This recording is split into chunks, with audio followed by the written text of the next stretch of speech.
Welcome to the Soul Space. I'm Sarah. And I'm Kim. And these true life stories are brought to you to inspire growth, healing, and positive changes. Enjoy. Hello, Tony. Hi, Sarah. I'm so excited to have you on this It's nice podcast. to see you again. You too. We've kind of, this morning hasn't gone as planned, but it's worked out perfectly. We've had our cup of tea, we've already had our chat, but I want to, for people who don't know who you are, I wanted you on because I know that you and Jeff have been friends for years. Yeah. And I met you through kind of all the same kind of links. Yeah. Actually, it was when you had the Self-Empowerment Academy. Yeah, the writing course, wasn't it? Yeah, and all that sort of thing. But I've always had a lot of respect and admiration for you because the work that you do. But I want people to know more about you and the work that you do and your story. So, you know, going back to wherever you want to start, Okay. and just a bit about your story and your challenges and your adversities, and then obviously we'll then talk about the work that you're doing now and your own experiences. So, the platform is yours. Okay, so it's funny because we were talking earlier, weren't we? And coming back to this area, I haven't been around here for years, but this is where I was born. Yeah. So I was actually born in Hillfields. I think, not that I remember it, but what I've been told. So I think there was 3 or 4 families in one house.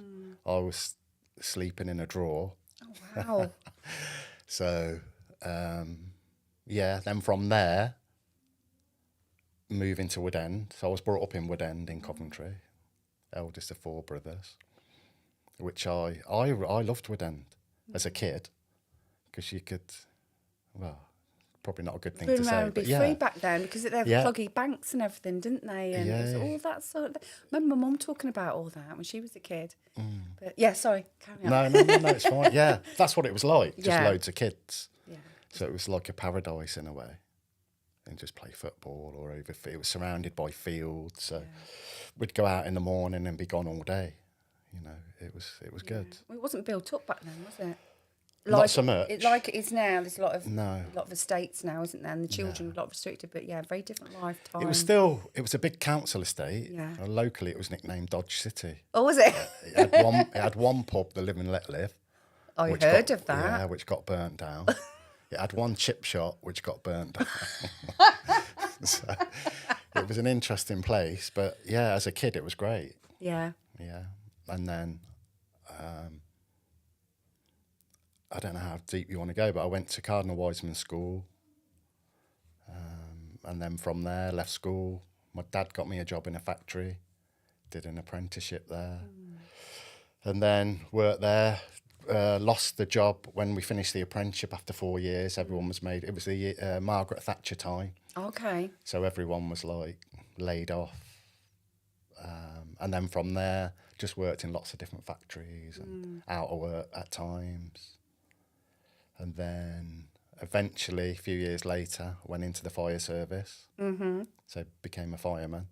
Just because I was fed up working in factories. Yeah. I used to listen to all the older guys in the factories, and I used to love sitting with the older guys, and they'd be telling their life stories, but they'd moan like hell. And they'd be saying, if I had my life again, if I had my time again, I'd do something completely different. Yeah. And one day I got this picture of myself sitting there, bearing in mind I must have been mid-20s, and I got a picture of myself sitting there as an old man telling some young kid coming through, if I had my time again. Yeah. So I just thought, I've got to get out of here. And then I thought, well, what would I like to do? And I don't know why, because I'd never grown up, you know, some people think they grow up, they want to be a fireman or something like that. That had never entered my head. But for some reason, I don't know whether I saw a fire engine drive past at that time or something, but I thought, I wouldn't mind being a firefighter. Yeah. So I looked into that. I didn't know anyone that was in that job, didn't know anything about it. And that took me 2 years. It was a 2-year process. I had to go back I wasn't very good at school, so I had to go back. I remember going to W.H. Smith's, buying a book on maths, which was basically, this is a circle, cut it in half, you've got 2 halves, cut it into 4, you've got 4 quarters. So I went that far back in my little welding booth, because I was working in a factory as a welder then. I'd be studying maths and stuff in, my dinner breaks, and eventually went for the fire service. It was a 2-year process. They said 4 out of every 100 people who applied got in. Wow. But I was determined to be in that 4. Yeah. Well, you were doing all the foundation work you were putting in. Doing all the work, yourself, physically training really hard. I was training with Jeff at the time, but I was training every day, out running and doing different things. So, got into the fire service. Was in there 17 years. Wow. And how was those? And what was the fire service like for you? What did you your experiences there, your growth? What did it give you?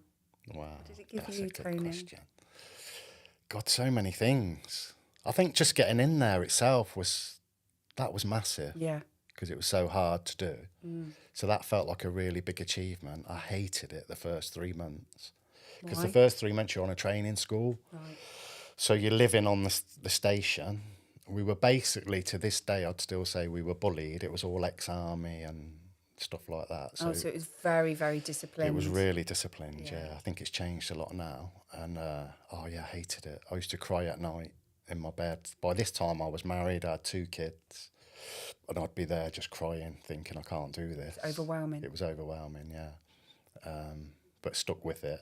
So that in itself, that's something I think a lot of people don't realise what their achievements are. So sometimes when things get on top of you, you can always dip back into, I'm doing this all the time with people, well, tell me, like you're doing now, tell me about yourself. And when I listen to people's stories, it's like, wow, do you realise what you did there and how hard that was? And then they can dip back into that, when things get hard now. Yeah. You can look at, well, I've had harder challenges in the past.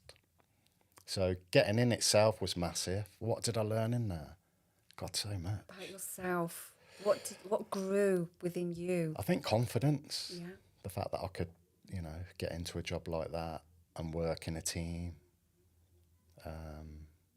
You're seeing death. You're seeing cutting people out of cars. You're seeing lots of dead bodies. And when you started having those experiences, like the few times when you were called to situations that were harrowing, traumatic, how did that affect you? And how did you deal with that? And were you given support? We weren't given support at the time. I think it's changed now. It's weird because I actually do some work for the fire service now as a councillor, yes, which is interesting. We'll talk about your work. Yeah, but at the time, no. It was just a banter. And believe it or not, you could have a drink in them days. They had a bar on the station. So oh, wow. I know, yeah. That's stopped now as well, which is good. But so you just stand around the bar and have a pint and talk about it. Sometimes it was dark humour. Was it quite in-house then? So you, because I imagine, you're part of a team, but a bit like an in-house family, really. You're working together, you're supporting each other, you're going into these situations, and like you're saying, in dealing with death and traumatic situations, and then you go back, and would it be sort of you'd all give each other the support then, rather than talk about it but normally not. It wasn't how did you feel about that, it was more like I say, dark humour. It would turn into a joke and then you just move on. That's how it was. None of it lift it off.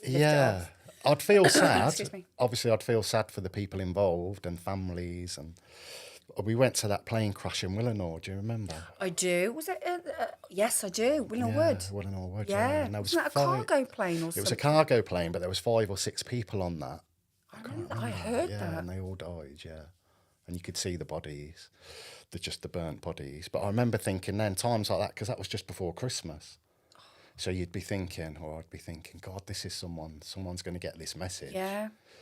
So things like that, but then I'd quickly sort of go over that, just go straight over the top and go to the next one. None of it affected me, if I'm honest. I did feel sad, but none of it affected me till I left. Yeah. And then I sat down and thought, right, I'm going to write a book not just about the fire service. But when I sat down and started to write, that's when it really hit me. Yeah. I was like, bloody hell. I dealt with that. But at the time, you just get on with it. It wasn't until I reflected on it afterwards that it started to hit me a bit. But, yeah, I think I've still got that. Just get on with it. Yeah. But, you know. You have to accept, because, accepting that, you know, these things are a reality and part of life. And, you know, we need people like yourself who are able to step forward and deal with those things that are happening, you know, people that are working in the hospitals and, you know, other, you know, services as well. It's quite prominent, isn't it? You're going to be dealing with... Yeah.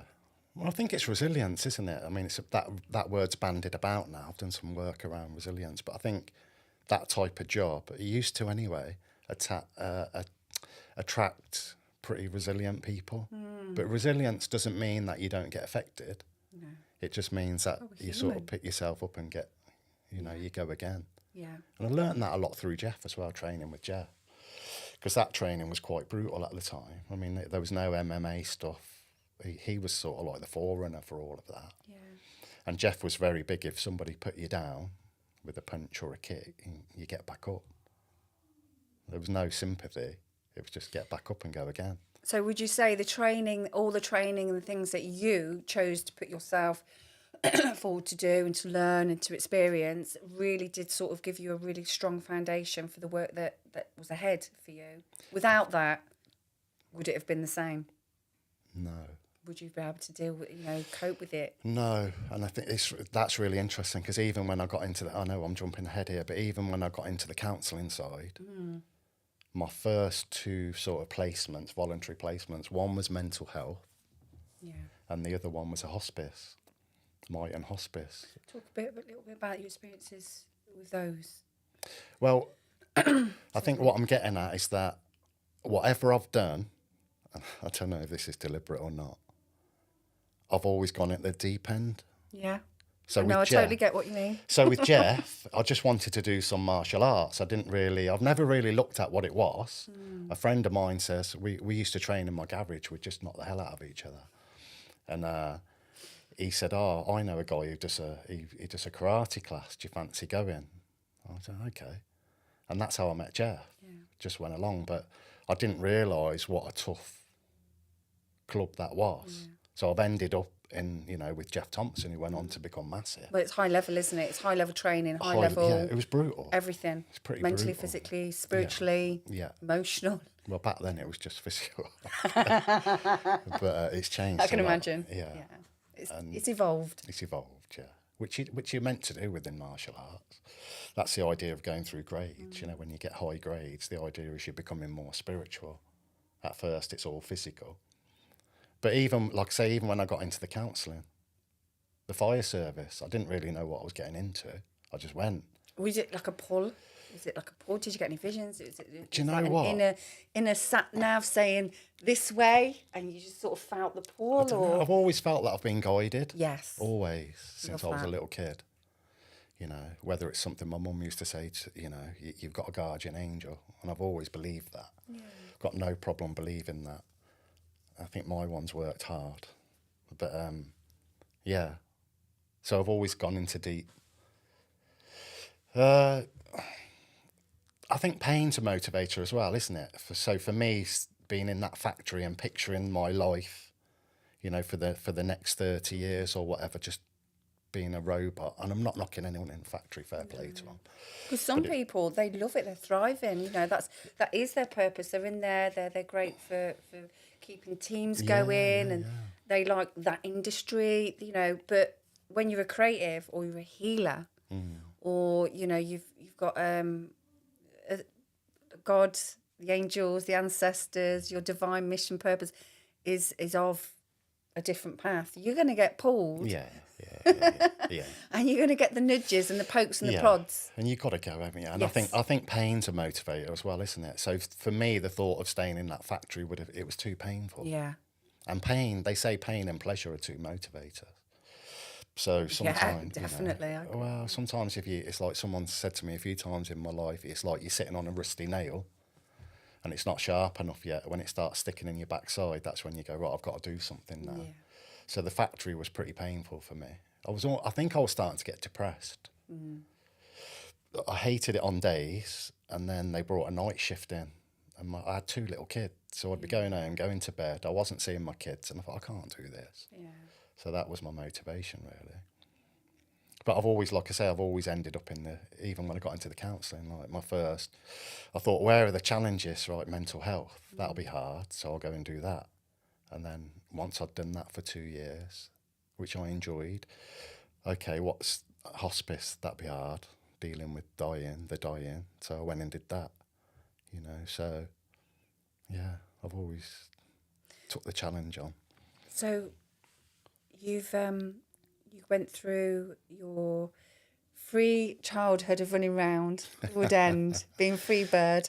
It's true. Then into was for you like a bit of a caged bird in a factory, being shown your choices and your options, having a big pull to go and do a very hard discipline and training, and going into the fire service, and becoming a rescuer, to then becoming very disciplined, embarking on a lot of deep training for yourself physically with martial arts, and then becoming more of a healer, really, going and working with people who are in deep suffering and going through challenges, whether mental health, emotional health, and end-of-life care. Tell us a little bit about the hospital. I'm really intrigued about that, because we were talking about death earlier, weren't we, about death.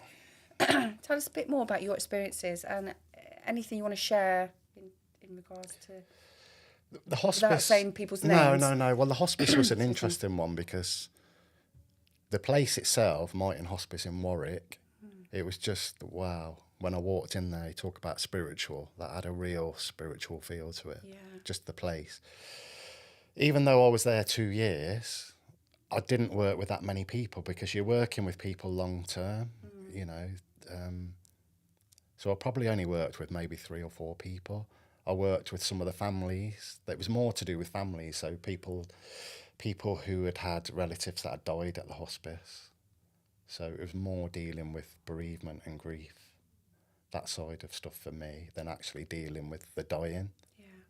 What's that word look like, Tony? When people say, for people that are listening, a little bit more in depth, what would be what would the conversations sound like? What would they look like? What would be the things that you would offer? I know every family and every person's different, because everyone's lived different lives, that they're dealing with different things. I know there'll be problems and divides in some cases, and regrets maybe with some people. A few examples of how you would work, and what an example of maybe something that sticks out for you upon you. God, loads of things stick out. I think it's a really hard time, isn't it, for lots of different reasons. And what one of people the experiencing? what are they experiencing? Oh, pain, real pain. You can feel the pain. Even if I was doing telephone work, it was like you could feel the pain on the other end of the phone. And I think part of the work is getting into being empathic, picking up on that as well. God, loads of. I could give you loads of examples. Is there anyone that you came very close to? Or I think I get close to all of them. Do you? Yeah, but you learn to be quite boundaried as well. You have to be. Well, protect yourself, because you go crazy. Yeah. Well, it's an energy, isn't it? When the people are going through deep loss, and that sacred time of transition. We talked about this earlier, didn't we?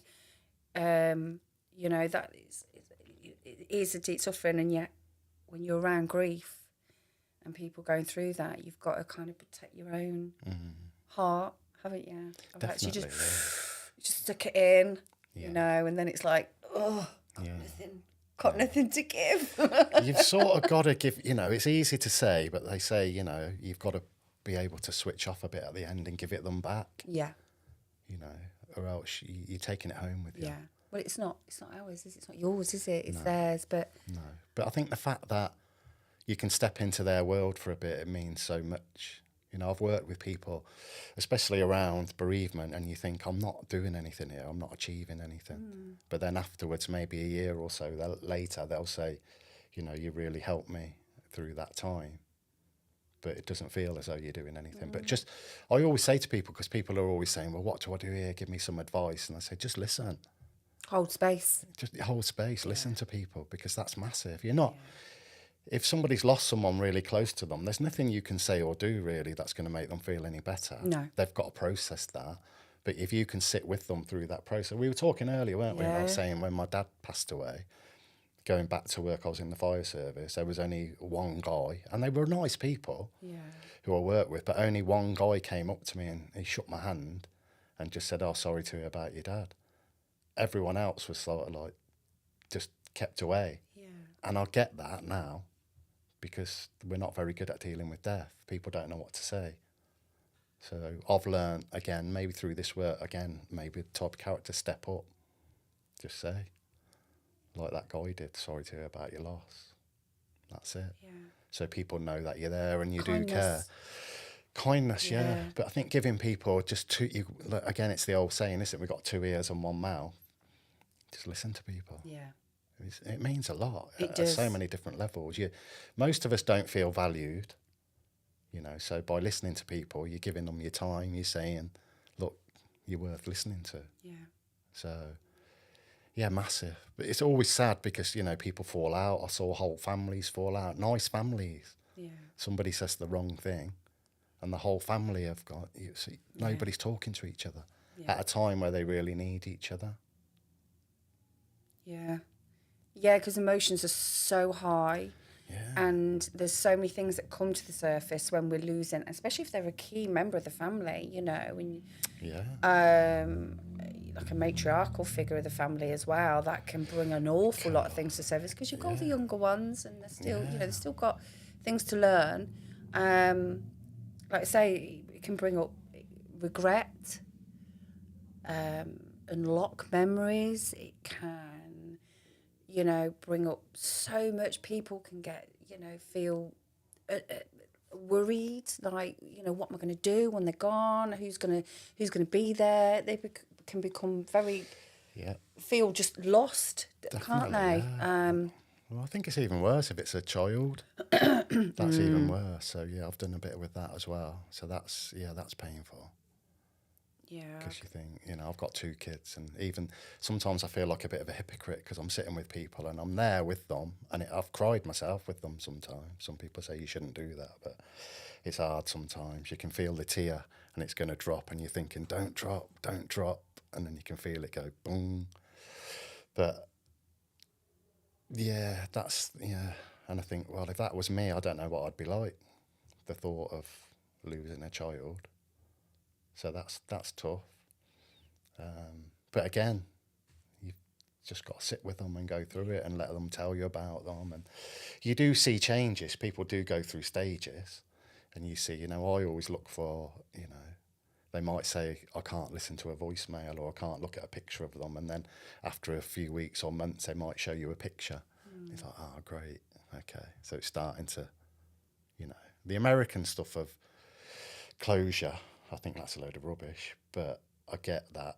You just learn to adapt and you learn to accept it and go with it. Navigate. That's it. You know, I use that word a lot, and navigate, because I do, you know, we've both experienced losses in our life, and I feel the same. I don't feel you ever stop loving them and missing them and ever processing layers. I mean, only beginning of this week, I had another layer of healing in regards to my loss with my mum, and I was telling you about my dad last year, and I'm always going to have that feeling of, oh, you know, but use it as fuel, and over the time, it's you just navigate, and you come to like different emotional center points with it all. But I always sort of recommend to people, I always sort of say, look, it's okay. There's going to be some times where you're just going to cry. Sometimes there's going to, you know, I use music as a lot of therapy. Okay. And sometimes you're going to be absolutely fine. You're going to be absolutely having the joys of life and laughing your head off. But they're always still going to be there, just in the thought. But whatever you do in life, you know, honour them, remember them, make peace. If there was a situation that wasn't very healthy, or there's things that have gone on, make peace. Yeah. Come to a place of acceptance. Accept. Yeah. And just acceptance is massive. yeah, Isn't it? everything has a timeline. We are here for a time. You know, we're not here to, and I see it, you know, it's in my own family. People are carrying real suffering and grief for years and years, 20, 30 years. And their life, they've shrunk because they're stuck and they're cocooned. It can do that. Yeah. It can really debilitate you. But it doesn't have to be that way. And you have to go through the pain to come through, break through to the side. Definitely. Step back into your light, navigate yourself back to your heart. Have good people around you who will sit and hold space for you. It's so important, isn't it, to have support? Because as we know, people don't know what to say. They shy away. I've experienced it. You've experienced it. And it's not because they don't care. They don't know what to say. Yeah. They just don't know what to say, and that's okay. But you've got to bring people in who will give you the support, because you can't do it entirely alone. You can't navigate through loss alone. It's so important to have love and people that are carrying compassion and empathy and the ability to really hold space for you, because it goes such a long way, doesn't it? Oh, massive. It goes such a long way. Yeah. Like you say, a year later, thank God you were there. Thank God you were there. And it never leaves you. You always remember who really sat next to you while you were a mess and broken and experiencing, you know, your child taking his or her last breath. You know, the people that are there, we need people like that. It's so important, you know. Yeah, anyway, sorry. That's all come through then. It's like, oh my God. But yeah, we were saying earlier, because we went for a cup of tea, and I think it seems to be a bit of a common theme in my podcast these days when I'm talking about death, but it's so important we acknowledge it. It's part of life, isn't it? Oh my gosh.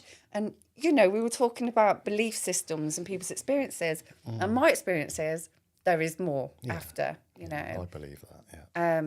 I've felt spirit, heard spirit. I know I've had it all come through. Have you had any experiences like that, Tony?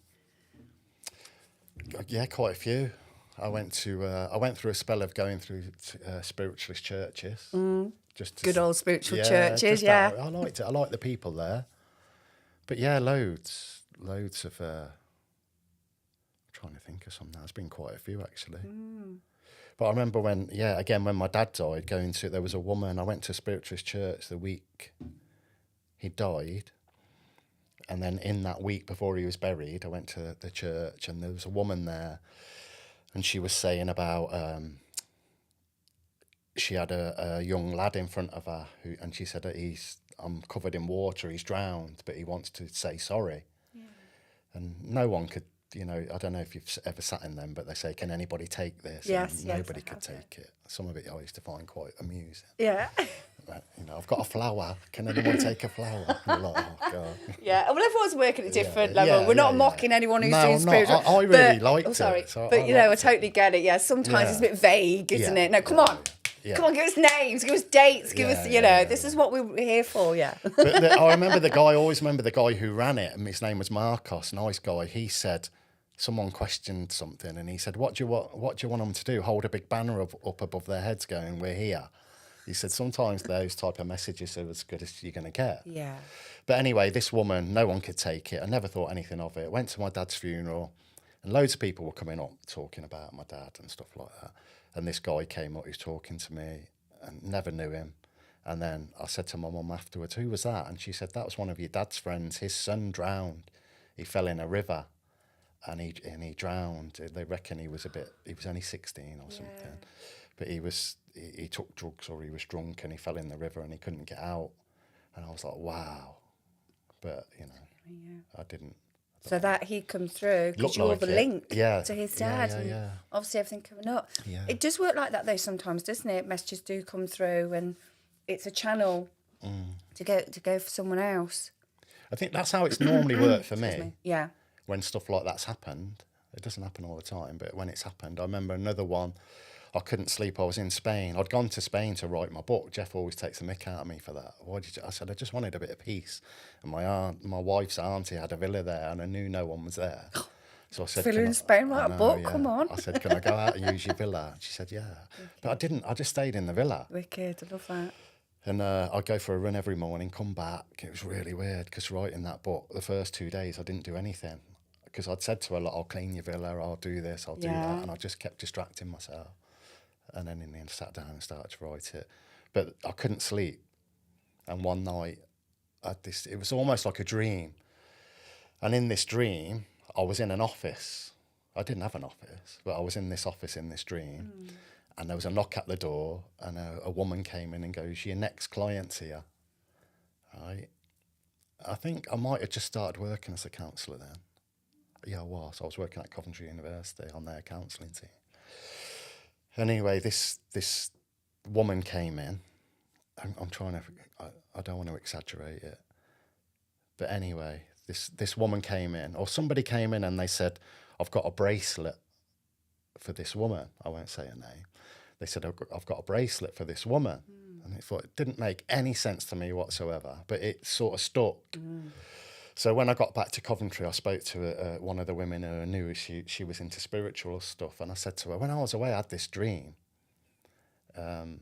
about this woman appearing to me and giving me a bracelet for this other lady who worked at the count. And she said, "You haven't heard, have you?" And I said, "No." She goes, she died. The woman, she was killed in a car crash. This counsellor who was on the counselling team in a different part of the world, and she died. When I was away, it was the funeral, so I didn't go to the funeral. But she was close friends with one of the other guy counsellors there. They got on really well.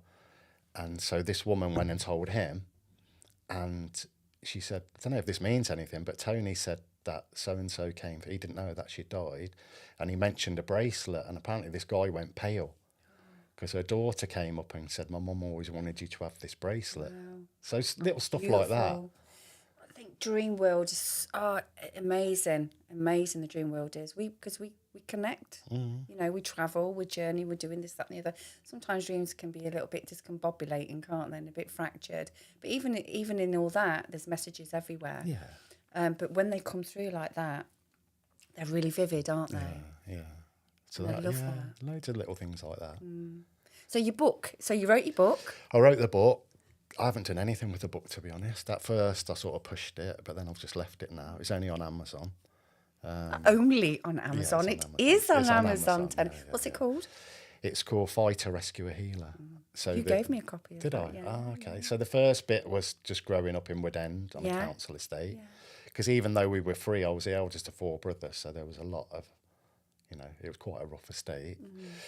And then getting into all the stuff with Jeff, Because you two are like soul brothers. Yeah, we get on really well. You know, you two have, There's a few people, energies, and I always kind of see you two as be very like twinned. Okay. In lots of ways. I know you're very different, but you've always, and then you've obviously got the other little, Matty. Matty. We love Matty. We'll get Matty on here at some point when he's not in Mexico or traipsing around the Amazon rainforest. No, yeah, he loves it, doesn't he?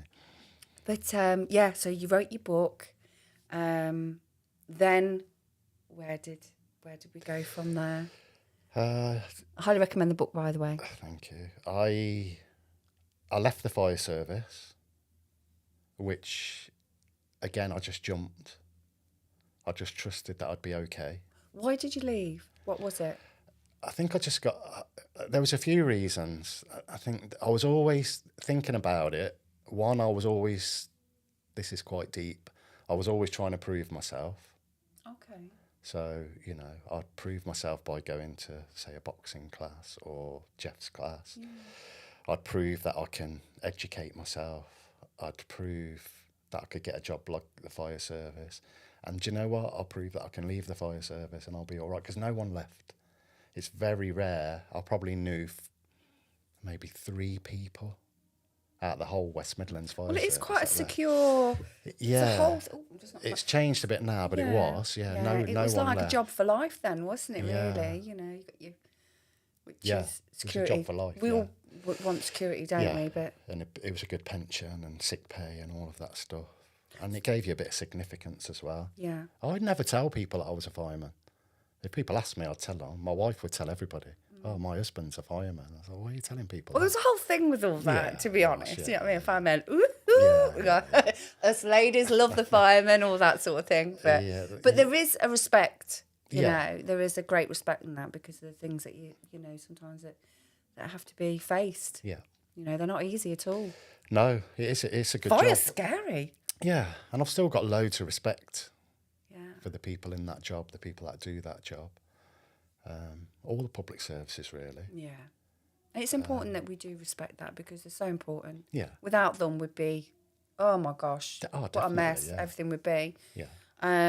I just hope that the powers of be do start having more conscious connections with what what's really important in our society, with all the services, with the NHS and all that sort of thing. And it is given a lot more love and support because it's valuable. We need it. You know, we need these free services, and a lot of things have been privatised. I'm going on a tiny little bit of a tangent here, but it is important that we recognise that all these things were put together and created and built by good people who wanted people to be safe, to be healthy, and protected, Yeah, definitely. supported. Yeah. And they're so important. And sometimes the media can give a real misrepresentation, but it's real people going in and doing these, out there on the front line with all these jobs, and they do need a lot more love and encouragement and respect and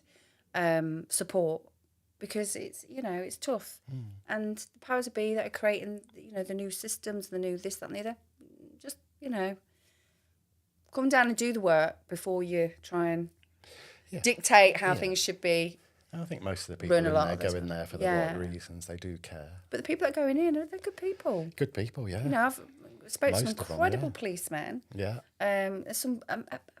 Some of the nurses, not everyone, but some of the nurses up at the hospital are just such beautiful souls. Definitely, yeah. Anyway, I just wanted to say about that because That's all right. we appreciate. Yeah. So you've left the fire service. I left the Tony. fire service. Did you go fully self-employed then? Or No, did well, you I go... passed my counselling qualifications and I sort of naively thought, well, I'm a counsellor now. Yes. I'll get work. Yeah. And it was not that Graft. easy. Yeah, really graft. So, but again, fate. There was a guy through Jeff who was, he had his own company and he ran conflict management courses in the NHS. And he offered me some work. So for a few years, I'd done hundreds and hundreds of conflict management courses in the NHS. But that was hard as well because I'm quite introvert, So I had to stand up in front of normally 24 women who didn't want to be there. They hated the course. They hated conflict resolution. But it was a great experience for me as well because I'd go in straight away and I'd have a laugh with them. So I basically tailored the course the way I wanted it to. Yeah. But I felt like I couldn't lose because it had such a bad reputation and their training overall is quite not good. So all I had to do was go in, sort of turn into a bit of an entertainer for the first hour, get them laughing. Raise the vibration. So they go, oh, this is all right. And then I'd bring sort of like coaching and counselling stuff in because they overlap a bit as well. You're dealing with people. Absolutely, yeah. So I did that. And then that built up then, just gradually built up the counselling side of things and got work at Coventry University. That was good. I liked that, working with the students. Made me feel young again. Energy. It's a good energy, walking across the campus in the morning with all the young people. I like that. Just went from there then, built up some private work. For the last few years, I've been working with a guy from Birmingham, a guy called Alan Dovey. He's an interesting character, but he does all occupational health. So We do work for National Grid, Lincolnshire Police, West Midlands Fire Service. So that's going back and working with the firemen, fire women. Save the Children, I've done some work with them. Worked for a charity called Neiman Pick. It's a very rare disease, but if kids get it, they tend not to live very long. So you're working with the parents of, people that have lost kids. Gosh. So it's been quite varied, really. Yeah. You're very busy. Busy, yeah. Yeah. So what you've brought all your experiences and all your training and all your everything that you've kind of accumulated over time and space, and now it's all kind of branched out into quite a few different areas, actually. Yeah.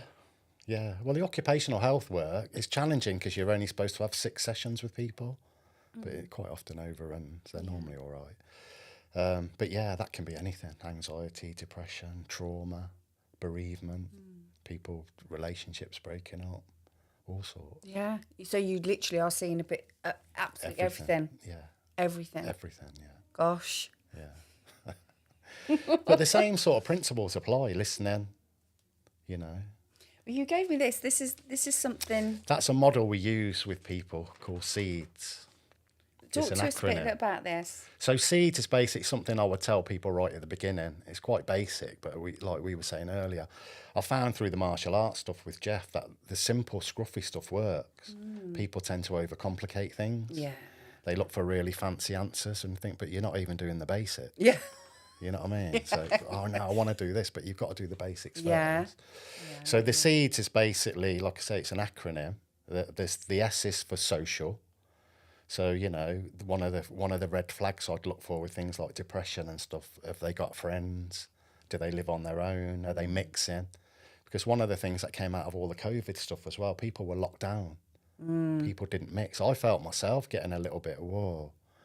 I ended up, going and seeing people and going back to the gym and stuff like that, which you weren't supposed to do, but I missed it so much, and just going in there and having a laugh. The gym's my social life, because I know that. Awesome. It's brilliant. Always go in there, have a laugh with people, banter.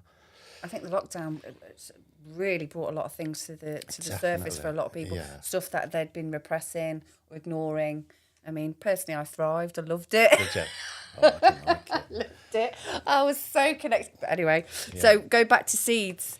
So the social side of stuff is really important. Yeah. And there's lots of research now that says people who live the longest, I know it's a big topic, but people who live the longest tend to be more sociable. Yeah. I've got an experience of that in my own life as well. My dad was very unsociable. He would talk to people, but he'd quite happily just sit on his own. My mum's so sociable, it's unbelievable.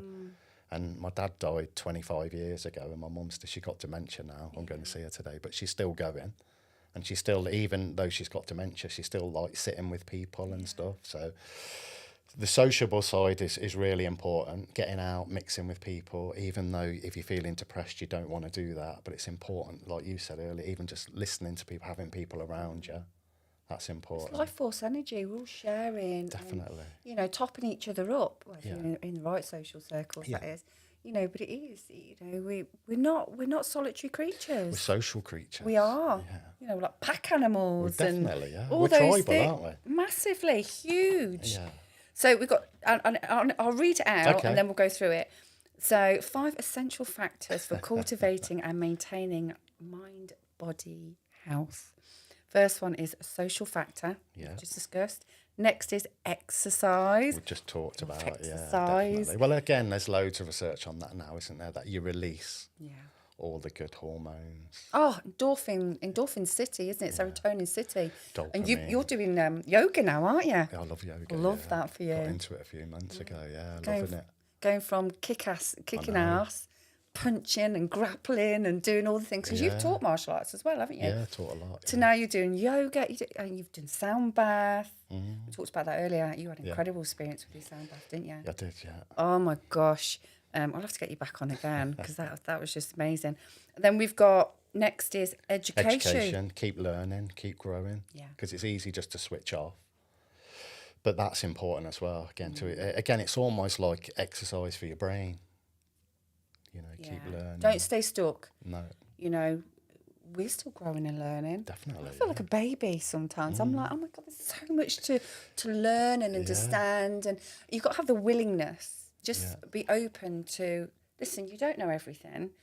You know, and you might feel like you've got the weight of the world on your shoulders and a lot of responsibility going on, but just grow and learn new things. If there's an instrument you've always wanted to go and learn it. Yeah. Or if you can't swim, go and learn to swim. Definitely. You know. Well, again, there's research that it grows your brain, doesn't it? And doing things that you're not entirely comfortable with. Yeah. Public speaking. 100%. Stuff like that, you know. Put yourself out there. You never know. You probably find that you're actually bloody good at it, you know. And you might enjoy it. Yeah. Anything that helps you to grow. And I say this every time, and Jeff drilled this into me. No growth in comfort. And that's been your mantra by the sounds of it as well. I think it's a balance. I think you can stay in the discomfort. If you keep pushing yourself too much, you burn out, don't you? Yes. So you've got to get a balance with it. Like you say, you've got to look after yourself. But yeah, definitely, you've got to go into the discomfort. Can't be too regimented. No. But you have to have those points. Yeah. Absolutely. Diet. Diet, yeah. That's important. Yeah. Obviously, what you put in. Food is your mood. There's a lot to it. Again, you know, they talk about now, don't they? It's really interesting because I was doing a course on mental health and they brought a psychiatrist in. And it was really interesting to hear her talk about the embodied mind. I thought, wow. So they're basically saying it's not just about here. Yeah. It's also to do, you know, I think the next most nerve endings in the body are in our gut. Yeah. Well, the gut there's a whole... there's a few books about all the gut health and everything, but that's another brain. Yeah. A huge sensory, but every organ, everything has an energy force, a life force, energy force, and everything's connected inside our body, isn't it? Yeah. And everything communicates. Yeah, if we're definitely. lacking, even the simplest thing of hydrating. Massive. I've got my water with me now. All the food that we have, some of it is just going to slow things down or even put some things dormant and put them to sleep. Definitely. You know, so the cleaner, the better. Make sure we're not getting deficient. Do you know the thing with hydrating? You need a wee. Can we stop? Can I go for a wee? Has anyone ever said that to you before? No. Go. Yeah, I think deficiency plays a huge part with a lot of people these days, isn't it? We're just bloody deficient. Energy levels, get lots of iron-rich foods and stuff like that. I mean, it's been something I've had to really learn and connect with myself, because I was always an emotional eater. Okay. You know what I mean? So, which I think a lot of people like. Definitely, You know, it just is. If you're not feeling it, you can't eat. Yeah. Or you overcomfort eat, don't you? But yeah, it's hard to know what to eat as well because there's so much misinformation out there as well, isn't there? huge all the time. It does my head in a little bit. Yeah. Eat this. No, don't eat that because of this. And it's like, oh, I'll tell you what. I'm going to connect my body and ask my body, what do you need? That's the key. Okay, just do that. I remember listening to. Have you heard of Anthony Robbins? Oh, I love him. But he's a big life coach for people that haven't heard about. But I remember listening to him, and he said when he made his first million, because he always struggled with his weight, he went to see the top 3 dietitians in America, and he said I came out more confused than when I went in. So I decided just to listen to my body. Yeah. Just connect. Everything is speaking. With my work, 'cause I do a lot of healing through my restorative massage. My guides come in, I work. The communication of the body is incredible. It's always speaking. Yeah. Just got to know.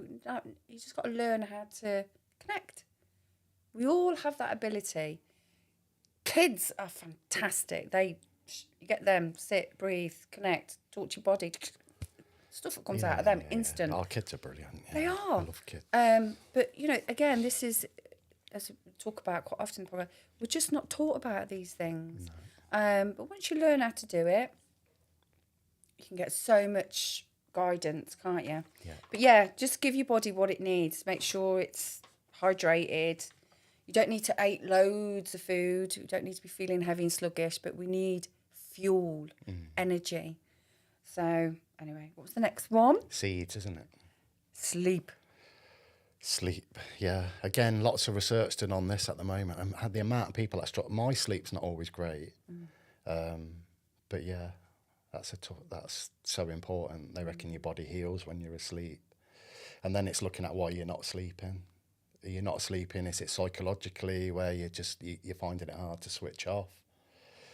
And again, I mean, I'm doing a course at the moment on insomnia, CBT and insomnia, so which is really interesting because you've got things like sleep apnea. Yeah. I didn't realise how dangerous that was. Gosh. I just thought it was just people waking up. Yeah. But apparently it can kill you. It can lead to lots of different cancers, heart disease. Really? So that's something to be taken really seriously, Yeah. you know, if people are holding their breath in their sleep. That's a lot of stress in the body, though, isn't it? It The can be central stress. nervous system's Yeah. like fired. Yeah, So things like breath work and meditations can Definitely. help massively with that. 100% mindfulness, Yeah, all of that even stuff. being low yeah. magnesium can you Yeah. know, can stop you from having a good full night's sleep. Again, deficiencies in the body, stress, anxiety. So go to someone who can really help guide you through all those things. Yeah. Drinking things like, you know, your sleepy teas before bed, and mugwort's really good for. Is it? Yeah, mugwort's really good, and cacao at night. I used to mix cacao and reishi together again. Then it's perfectly natural, no nasty side effects. But that always used to give me a really good Yeah. into my heart knockout. Gone. You don't need any sort of sleepers from the doctor or anything like that. There's loads of stuff out there. So a really good night's sleep. Yeah. Then we still look 30 like we do. I wish, yeah. I feel 30. Then I look in the mirror and go, no, you're not. You're not. I 30. think you look incredible. I said we hadn't seen each other for a long time, have we? And I was like, you look younger. No. You look younger. But wish I then did. you're doing a lot more. Yeah. I'm doing weights at the Red Corner with Glenn Glenn Smith, who's brilliant. Yeah. And Loves the then Red the Corner. yoga a couple of times a week Over in Bedworth. in Bedworth. Yeah. Yeah. So It's good. so for thank you so much for coming in and sharing it. It's a pleasure. Thank you for asking me. And I'm sorry we got a little bit kind of waylaid and it was all a sorry. little bit this morning, but it worked out. Yeah. It worked out really well. So any sort of lasting words that you'd like to kind of share with anyone who would be so they're looking to make changes and move forward and they're a bit stuck, what would be something that you would recommend I think they do? I think you've got to, there's so much. I think you've got to find out your why you're doing it, because there's an old saying, isn't there? I think it was Nietzsche. Other people get credited with it, but he said if you've got a strong enough why, you'll overcome any how. So if you know why you're doing something, you've got to know why you're doing it, why you want to do it, and attach a load of emotion to it as well. Yeah, because everything we do, like salespeople say, people buy on emotion. They do. So you've got to. So if I was working with, I used to work with some of the boxers from the Red Corner, and they say, I want to be a British champion. Okay, so that's your goal. And we get them to picture winning the title. What would it be like? And they'll go, oh yeah, it'd be great. No. What would it really be like? Oh yeah, it'd be great. No, emotional. Show me what would it? And you get them going, yeah, I'd be dancing, and they're getting up, and you can see this. So the energy's embodying, that emotion. So then your mind's going, your brain's going, oh, I like that. Yeah. So if you can sort of control your mind, get it on course.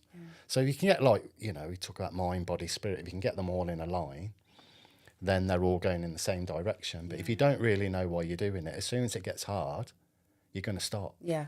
This is too hard. Yeah. And we don't quit. No. Do we, Tony? Keep going. Keep going. Even if it's, pushing your emotional boundaries to a point, keep going. Yeah, I think for me, that a lot of that comes down to faith and belief. I always ask for guidance. Like I said, I've always felt like I've been guided. Yeah. So I always ask for guidance. I always say, to God, let me see God in everyone, and hopefully let them see God in me. Beautiful. And the other thing I would say, we touched on this a little bit earlier, whenever I've talked to people, I don't think I've ever met anybody yet that I haven't listened to and gone, you're amazing. Their life story, and they're like, I haven't done anything. What? It's just, so I think people, how can I word this? people are much more or much better than they think they are. Yeah. And I think it's hanging on to that. Well, we're all here. Beings Just to be of alive, light. yeah. Like we were talking earlier, weren't you? I get up every morning. First thing I do is get on my knees. Like I say, I've got my own beliefs, and I just thank God for being alive. I think this is the gift. The gift is life. The rest is a bonus. Gratitude is so important, isn't it? Just to Gratitude say thank is you. massive, yeah. Thank you. And again, this is something I talk about in every podcast.